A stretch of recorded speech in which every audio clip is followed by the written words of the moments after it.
jaw-dropping action RPG gameplay. The Last Oricru features new 8-minute video.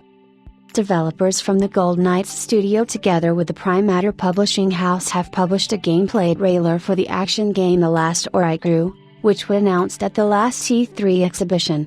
The game takes place in a medieval world somewhere in a distant universe.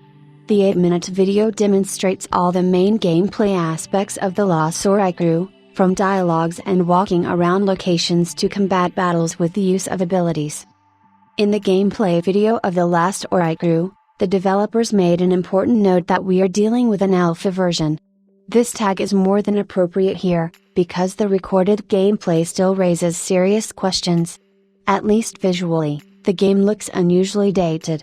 The hero's movements are oak, the scenes with the characters' communication are unpleasantly surprising with poor facial animation, and the choice of lines in the dialogue is implemented in such a way that the context of the conversation has to be enough on the fly.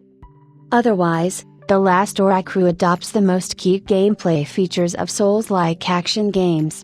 Both positive and negative, with all these prolonged battles, constant deaths of the main character, pumping and so on.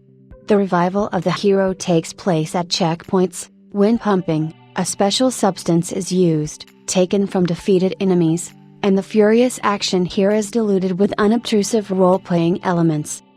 According to the plot, in the world of The Last Oricru, the main character finds himself in the center of a protracted conflict.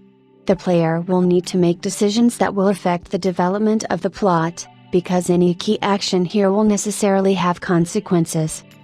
The Last Oricru is set to release on PC, PlayStation 5 and Xbox Series next year. The game has its own Steam page with more details.